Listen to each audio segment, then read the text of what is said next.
എനിക്കറിയാവുന്ന രണ്ട് മൂന്ന് കാര്യങ്ങൾ, എനിക്ക് നിങ്ങളുടെ പാർട്ടിയോടും നിങ്ങളുടെ പാർട്ടിയിലെ അണികളോടും പല നേതാക്കന്മാരോടും തോന്നിയിട്ടുള്ള വെറുപ്പും ദേഷ്യവും, അതിൻ്റെ കാരണങ്ങൾ ഒന്ന് രണ്ട് കാരണങ്ങൾ ഞാൻ പറഞ്ഞുതരാം. LDFലെ നമ്മുടെ ശൈലജ ടീച്ചർ ഒരു ചോദ്യം ചോദിച്ചു, എന്തുകൊണ്ടാണ് ഞങ്ങൾക്ക് ഇത്രയും സീറ്റ് കുറഞ്ഞു പോയതെന്ന്. അതിന് എനിക്ക് കുറച്ച് മറുപടികൾ പറയാനുണ്ട്.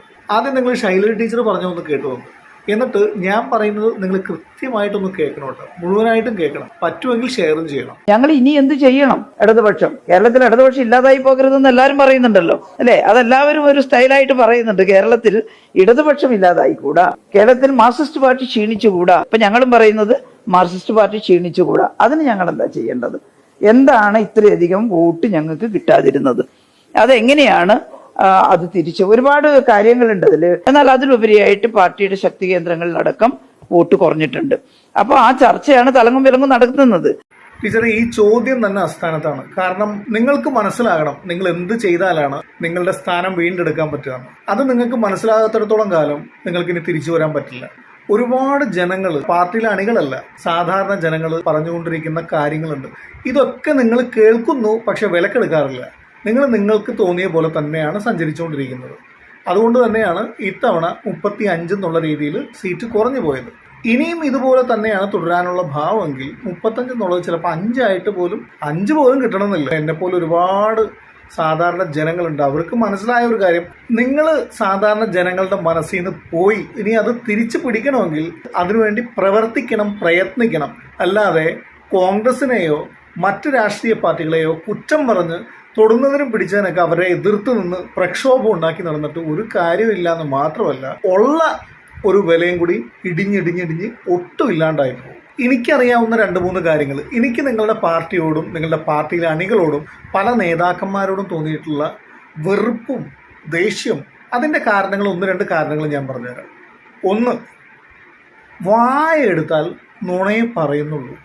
നമ്മൾ സാധാരണ ജനങ്ങളുടെ സാമാന്യ ബുദ്ധിയെ ചോദ്യം ചെയ്യുന്ന രീതിയിലാണ് നിങ്ങളുടെ ഓരോ പ്രസ്താവനകളും. അതൊന്ന്. പിന്നെ എല്ലാ ജനങ്ങളെയും എല്ലാ എതിർകക്ഷി രാഷ്ട്രീയക്കാരെയും നിങ്ങൾ അവഹേളിക്കുക, വെല്ലുവിളിക്കുക, തെറി വിളിക്കുക. പിന്നെ നിങ്ങളുടെ അണികൾ, അതായത് ചെറുപ്പക്കാരായ യുവ നേതാക്കളായാലും അവരുടെ കൂടെ നടക്കുന്ന സിൽബന്ധികളായാലും നിങ്ങൾ സംസാരിക്കുന്നതിനേക്കാളും വളരെ വളരെ മോശമായിട്ട്, അത് ഒരിക്കലും നിങ്ങൾക്ക് നിയന്ത്രിക്കാൻ പറ്റുന്നില്ല എന്ന് ഞാൻ പറയില്ല. കാരണം നിങ്ങളുടെ ഒത്താശയോട് കൂടി തന്നെയാണ് അങ്ങനെയൊക്കെ ചെയ്യുന്നത്. അതുകൊണ്ട് അതും നിങ്ങൾ നിയന്ത്രിച്ചില്ലെങ്കിൽ, അത് ഏറ്റവും പ്രധാനപ്പെട്ടൊരു പോയിന്റാണ്, നിങ്ങളത് നിയന്ത്രിച്ചില്ലെങ്കിൽ ഒരിക്കലും നിങ്ങൾക്ക് ജനങ്ങളുടെ മനസ്സിൽ സ്ഥാനം ഉണ്ടാവില്ല. പ്രധാനമായിട്ടും ഇതൊക്കെ തന്നെ ഒന്ന് സൂക്ഷിച്ചാൽ നിങ്ങൾക്ക് ജനങ്ങളുടെ മനസ്സിലേക്ക് കയറാൻ പറ്റും. ബാക്കി ഈ തൊടുന്നതിനും പിടിച്ചതിനൊക്കെ പ്രക്ഷോഭം ഉണ്ടാക്കുക എന്നുള്ളത് അത് നിങ്ങളുടെ ഒരു രീതിയാണ്, അത് പഴയ രീതിയാണ്. അതിപ്പോൾ വിലപ്പോവില്ല. ഓരോ നിമിഷത്തിലും എന്താണ് നടക്കുന്നതെന്ന് ഈ ലോകത്ത്, കേരളത്തിൽ മാത്രമല്ല ഈ ലോകത്തിൽ എന്താണ് നടക്കുന്നതെന്ന് നമുക്ക് നമ്മുടെ മുമ്പിൽ നമ്മുടെ മൊബൈലിൽ കാണാം. അപ്പൊ പിന്നെ ഞങ്ങൾ അത് ചെയ്തില്ല, നിങ്ങൾ ഇത് ചെയ്തില്ല എന്നൊക്കെ പറഞ്ഞിട്ട് കാര്യമില്ലല്ലോ. സത്യസന്ധമായ കാര്യങ്ങൾ ജനങ്ങൾക്ക് മനസ്സിലാവുന്നുണ്ട്. അപ്പം നിങ്ങൾ ഓരോന്ന് അടിച്ചേൽപ്പിക്കാൻ ശ്രമിച്ചാൽ അത് നിങ്ങൾക്ക് തന്നെയാണ് ദോഷം. പിന്നൊരു പോയിന്റ്, നമ്മളെല്ലാവരും മനുഷ്യരാണ്, തെറ്റ് പറ്റിയാൽ അത് സമ്മതിക്കണം. ഞങ്ങൾ ഒരിക്കലും തെറ്റ് പറ്റാത്ത ആൾക്കാരാണെന്നുള്ള രീതിയിൽ എല്ലാ കാര്യത്തിനും എല്ലാ തെറ്റുകൾക്കും മനഃപൂർവ്വം ചെയ്തതിനും മനഃപൂർവ്വം അല്ലാതെ ചെയ്തതിനൊക്കെ നിങ്ങൾ ന്യായീകരിച്ചുകൊണ്ടിരിക്കുക. അത് തെറ്റ് ചെയ്ത ആൾ മാത്രമല്ല, നിങ്ങളുടെ കൂടെയുള്ള അണികളും ചെറിയ നേതാക്കന്മാരും വലിയ നേതാക്കന്മാരും എല്ലാവരും ഒരേ സ്വരത്തിൽ ഒരേ പോയിന്റ്സ് ആയിരിക്കും. അതായത് ഇപ്പോൾ പറയാറില്ല നമ്മൾ ക്യാപ്സ്യൂൾസ് എന്ന് പറയാറില്ല, അത് തന്നെയായിരിക്കും പറഞ്ഞുകൊണ്ടിരിക്കുക. അതായത് തെറ്റ് ചെയ്താൽ നിങ്ങളത് സമ്മതിക്കണം, എന്നിട്ട് തിരുത്താൻ ശ്രമിക്കണം. അപ്പം തന്നെ ജനങ്ങളുടെ മനസ്സിലേക്ക് ഒരു തോന്നൽ വരും, ഓ അവരത് സമ്മതിച്ചു, തെറ്റ് പറ്റിയത് അംഗീകരിച്ചല്ലോ. ഇത് നിങ്ങളുടെ ജീവിതത്തിൽ, നിങ്ങളുടെ പാർട്ടിയുടെ ഹിസ്റ്ററിയിൽ അങ്ങനെ ഒരു സംഭവം ഇല്ല എന്നുള്ളത്. പിന്നെ ഈ തെരുവുകളിൽ നടന്ന് ക്യാമറയുടെ മുമ്പിലായാലും മൈക്കിലൂടെ ആയാലും ഈ വിദ്വേഷ പ്രസംഗങ്ങൾ, വിദ്വേഷം എന്ന് ഞാൻ പറയുന്നത് ഈ കമ്മ്യൂണൽ ആയിട്ടുള്ള കാര്യങ്ങളല്ല, എതിർകക്ഷി രാഷ്ട്രീയക്കാരെ വെല്ലുവിളിക്കുന്നതും അവഹേളിക്കുന്നതുമായ പ്രസംഗങ്ങൾ ഒരിക്കലും നിങ്ങൾ ചെയ്യാൻ പാടില്ല എന്ന് മാത്രമല്ല, നിങ്ങളുടെ അണികളെ, ഈ ചോട്ടാ നേതാക്കന്മാരൊക്കെ ഉണ്ടല്ലോ, അവരെ നിങ്ങൾ നിയന്ത്രിച്ചേ പറ്റുള്ളൂ.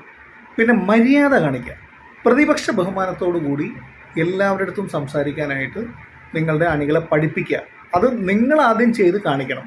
ക്യാമറയുടെ മുമ്പിലൊന്ന്, അവരെ നേരിട്ട് കാണുമ്പോൾ വേറൊന്ന്, ആ രീതി ആവരുത്. എപ്പോഴും സ്ട്രെയിറ്റ് ആയിരിക്കണം. എന്തുകൊണ്ടും സ്ട്രെയിറ്റ് ആയ ഒരാളോട് നമുക്ക് തോന്നുന്ന ഒരു ഫീലിംഗ് ആയിരിക്കില്ല കള്ളത്തരങ്ങൾ കാണിക്കുന്ന ഒരാളോട് തോന്നുന്നത്. നിങ്ങൾക്ക് വോട്ട് ചെയ്യാം എന്നൊക്കെ പറയും, പക്ഷെ വോട്ട് ചെയ്യില്ല. അപ്പോൾ നിങ്ങൾ ഈ പറഞ്ഞ പോലെ 35 എന്നുള്ളത് അടുത്ത തവണ എത്രയായി തീരുന്ന ഒരു പിടിയില്ല. ആത്മാർത്ഥമായിട്ടാണ് നിങ്ങൾക്ക് ജനങ്ങളുടെ മനസ്സിലൊരു സ്ഥാനം വേണം എന്നുള്ളത് നിങ്ങൾ ആഗ്രഹിക്കുന്നതെങ്കിൽ ഇത് നിങ്ങൾ ഫോളോ ചെയ്തേ പറ്റുള്ളൂ. അല്ലെങ്കിൽ കഴിഞ്ഞു കൂത്ത്.